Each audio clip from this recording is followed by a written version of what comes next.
بیوی کے لیے بھی کچھ احکامات ہیں، بیوی کی بھی کچھ ذمہ داریاں ہیں جو اسے شوہر کے حق میں پوری کرنا ہے۔ پہلی ذمہ داری یہ کہ بیوی خوشی کے ساتھ شوہر کی اطاعت کرے۔ قرآن پاک میں نیک عورتوں کی صفت یہ بتائی گئی ہے، فالصالحات قانتات، نیک عورتیں فرما بردار ہوتی ہیں، ایک طرف اللہ کی اطاعت گزار اور دوسری طرف شوہر کی اطاعت گزار۔ شوہر کی اطاعت کے بارے میں ایک حدیث میں آتا ہے، آپ صلی اللہ علیہ وسلم نے فرمایا، دو قسم کے لوگ ایسے ہیں کہ جن کی نمازیں ان کے سروں سے اوپر نہیں جاتی، ایک وہ غلام جو اپنے آقا سے بھاگ جائے جب تک کہ واپس نہ آئے، اور دوسرے وہ بیوی جو اپنے شوہر کی نافرمانی کرے جب تک کہ نافرمانی سے باز نہ آ جائے۔ یہاں تک حکم ہے کہ بیوی شوہر کے معاملے میں کسی دوسرے کی بات نہ مانے، یعنی شادی کے بعد ایک عورت جب شوہر کے گھر چلی جاتی ہے تو پھر شوہر کا حق سب سے بڑا ہو جاتا ہے۔ بعض اوقات ہمارے معاشرے میں ایک طرف شوہر کچھ کہتا ہے، دوسری طرف والدین کچھ کہتے ہیں، تیسری طرف کسی اور کا مشورہ کچھ ہوتا ہے، عورت بیچاری بیچ میں پس جاتی۔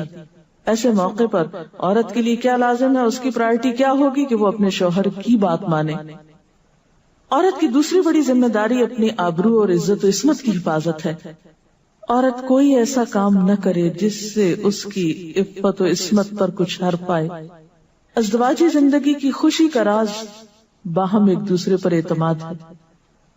اگر کوئی بھی ایسا کام عورت کرتی ہے جس سے شوہر کے دل میں شک ہو جاتا ہے، اعتماد ختم ہو جاتا ہے، تو اس سے ازدواجی زندگی کی خوشیاں ختم ہو جاتی ہیں۔ یہ اعتماد بے حد ضروری ہے، اور اس کے لیے اپنی عزت عصمت کی خصوصی حفاظت۔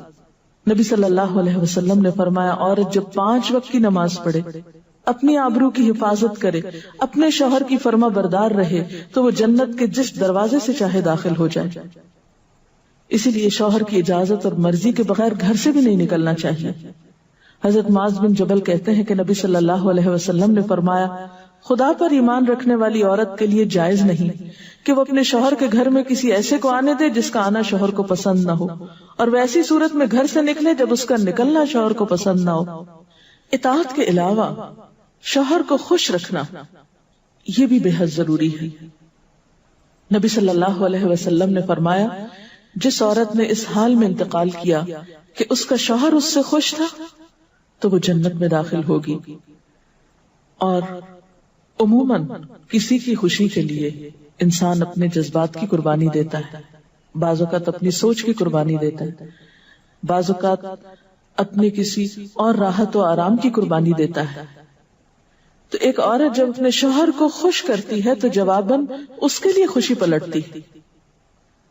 اس لیے گھریلو زندگی کی خوشی کا انحصار اسی بات پر ہے کہ دونوں ایک دوسرے کے لیے قربانی کے جذبات رکھتے ہوں، ایک دوسرے کے لیے رحمت اور ایک دوسرے کے لیے مودت کا ذریعہ ہوں، جیسا کہ قرآن پاک میں شادی کا مقصد یہ بتایا گیا کہ دونوں کے درمیان باہم مودت اور رحمت کے جذبات ہوں، ایک دوسرے کے لیے سکون کا باعث ہوں، تاکہ انسانی زندگی بہترین طریقے پر رواں دواں رہے۔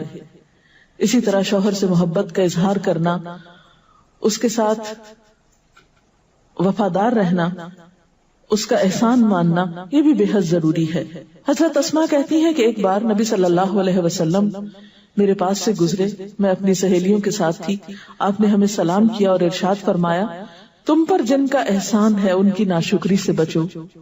تم میں سے ایک اپنے ماں باپ کے گھر کافی دنوں تک بن بیاہی بیٹھی رہتی ہے، پھر اللہ تعالیٰ اس کو شوہر عطا کرتا ہے، اولاد دیتا ہے، اور ان سارے احسانات کے باوجود اگر کبھی کسی بات پہ شوہر سے ناراض ہوتی ہے تو کہہ اٹھتی ہے، میں نے تو کبھی تمہاری طرف سے کوئی بھلائی دیکھی ہی نہیں۔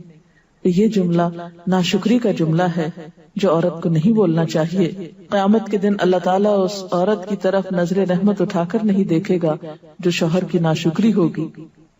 اور آخری بات یہ کہ عورت کے اوپر لازم ہے کہ وہ اپنے گھر بار، مال و اسباب اور اپنی ذمہ داریوں میں شوہر کی مددگار رہے، شوہر کی وفادار رہے۔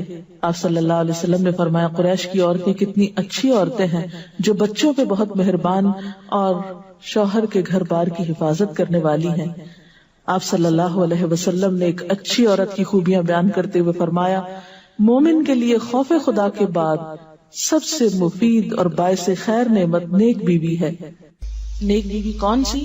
اس کی کیا تعریف ہے کہ جب شوہر کوئی کام کہے تو خوشی سے کر دے، جب اس پہ نگاہ ڈالے تو اس کو خوش کر دے، اور جب اس کے بھروسے پہ قسم کھا بیٹھے تو قسم پوری کر دے، اور جب کہیں چلا جائے تو اس کے پیچھے اپنی عزت و آبرو کی حفاظت کرے، اور شوہر کے مال اور اسباب میں اس کی خیر خواہ رہے، اس کو ضائع نہ کرے. ایک اچھی بیوی کی خوبیاں آپ صلی اللہ علیہ وسلم نے بتائیں. اور پھر آخری چیز صفائی ستھرائی، سلیقہ، شوہر کے لیے زیب و زینت کا اہتمام. یہ چیزیں بھی ازدواجی زندگی میں خوبصورتی پیدا کرتی ہیں، اور اس کا بھی اہتمام جو ہے پھر ایک عبادت ہو جاتا ہے. لیکن ہمارا حال یہ ہے کہ جب ہمیں کہیں باہر جانا ہوتا ہے تو ہم بہت اہتمام کریں گے، لیکن شوہر کے لیے بطور خاص نیت کر کے اہتمام نہیں کریں. ہم یہ کہتے ہیں اس کو تو نظر ہی نہیں آتا، اس نے کبھی تعریف ہی نہیں کی، اس کو پتہ ہی نہیں میں نے کیا پہنا اور کیا نہیں پہنا، تو اس لیے پہنے. ایک شیطان ہمیں جواز فراہم کر دیتا نا. حالانکہ ہر کوئی ڈسکرپٹیو نہیں ہوتا. جس طرح بعض اوقات ہم خواتین بہت ڈسکرپٹیو ہوتی، اس نے یہ پہنا، اس کا یہ اینگل تھا، یہ ایسا تھا ویسا تھا. شوہروں مردوں کی اس طرح کی نظر نہیں ہوتی. پھر ہم ان سے وہ ایکسپیکٹ کرتے ہیں جو ہم خود کر رہے ہوتے ہیں یا خود چاہتے ہیں، وہ اس میں پورے نہیں اترتے تو ہمارے اسٹینڈرڈ سے گر جاتے ہیں.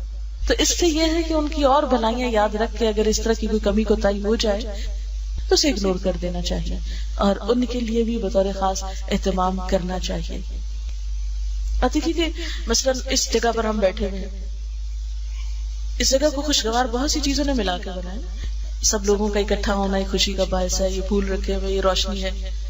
اب ہم ایک ایک چیز گن تو نہیں سکتے، لیکن اوور آل ہر چیز کا اپنا ایک ایفیکٹ ہے، اور ہر چیز کا اپنا ایک اثر ہے.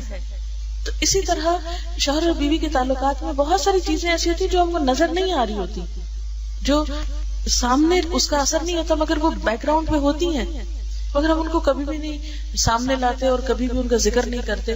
تو ہمیں ان معاملات میں تھوڑی کوشش کر کے کچھ احسانات کا کبھی زبان سے اگر بول دیں گے تو اس سے کچھ کمی نہیں ہوتی، لیکن دوسرے کا دل جیتا جاتا ہے. اور دوسرے کا دل خوش کرنا تو بہت بڑی عبادت ہے، اور اس کا آغاز اگر گھر سے ہو تو اور اچھا ہے، کیونکہ گھر والوں کو خوشیاں دینے سے خود خوشیاں اپنے آپ پہ پلٹتی، دے کر زیادہ ملتی ہیں. لیتے وہی ہیں جو دینا جانتے ہیں. تو اللہ تعالیٰ ہمیں عمل کی توفیق عطا فرمائے.